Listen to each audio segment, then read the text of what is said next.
Só uma visão técnica. Vejam como é a dificuldade, a pauta, como está complicada isso aqui para a gente da reforma urbana, né, nesses tempos que segue a maior dificuldade aí. Então, assim, daqui a pouco vamos participar de uma conferência nacional da cidade, ao contrário do que a Mara diz assim, é um momento meio que discuta e não aconteça nada, mas pelo menos isso já, né, amplia o nosso, como mesmo disse, amplia o nosso leque de diálogo e proposições. Por exemplo, a gente tem que pensar que nesse processo novo da conferência nacional da cidade, existe uma proposição de que mudar a estrutura, né, para a construção de uma política nacional de desenvolvimento urbano. Né?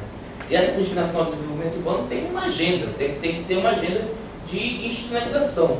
Uma das coisas que devem ser pautadas na próxima conferência é o próprio papel dos conselhos, desde o Conselho Nacional das Cidades ao Conselho das Cidades Locais. Certo? Porque, assim, por exemplo, na proposição de se criar um Fundo Nacional de Desenvolvimento Urbano, só poderá acessar os fundos quem tiver um conselho funcional representativo.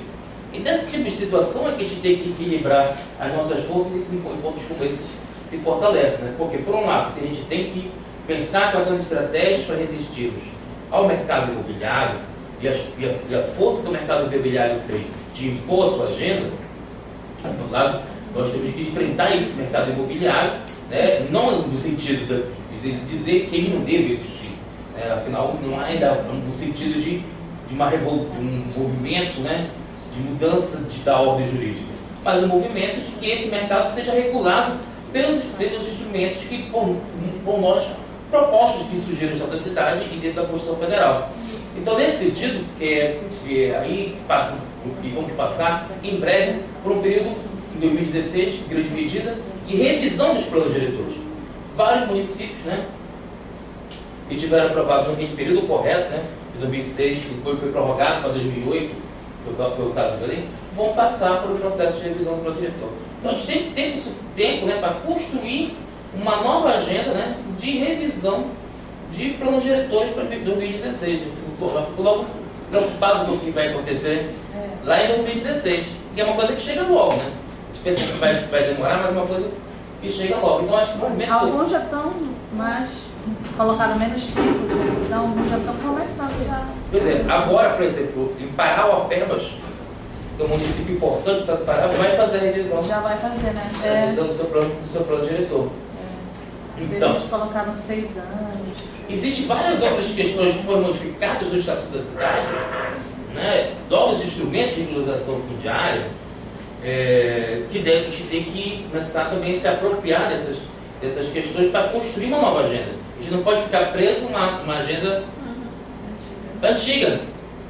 Que foi essa fase que a Bara relatou, que o João colocou. A gente tem que criar uma nova agenda para enfrentar essa agenda do modelo neoliberal que está posto na nós. Então, eu acho que esse é o momento, né, de a gente começar a criar, pautar isso, né, rediscutir e recriar nossas proposições de luta. Então, vamos ter que ficar. Eu sei que a gente fica insistindo em vários pontos, né, mas existem alguns pontos que têm que serem vistos. E um dos pontos é, sobretudo, criar e potencializar mecanismos de regulação no mercado imobiliário. Existem, mas a gente tem que efetivamente tributar. Por exemplo, uma coisa que foi cara aos governos populares, como o João disse aqui, foi a implementação do IPTU progressivo, né, nos municípios como Belo Horizonte, Porto Alegre e São Paulo, que sempre foram barrados. Mas hoje está positivado na nossa Constituição, está no Estatuto da Cidade, mas quantos municípios brasileiros possuem a progressividade? Vamos fazer a pesquisa, não existe, é inexistente no Brasil a progressividade como do IPTU dos municípios brasileiros. Ou em quais são os municípios brasileiros que aplicaram o PU, que é o parcelamento, identificação e intenção compulsória? Praticamente não existe municípios brasileiros que aplicaram isso. Mas para que serviu, né? Muita gente se pergunta para que serviu o Estatuto da Cidade. Né? Então isso é uma reflexão que a gente tem que fazer no futuro, no sentido de amadurecer as novas proposições. Eu ficaria por aqui, né? Eu vou adiantar. Muito bem. Bom, então agora a ideia é a gente continuar aí o bate-bola, né? São 4 para o meio-dia. dia.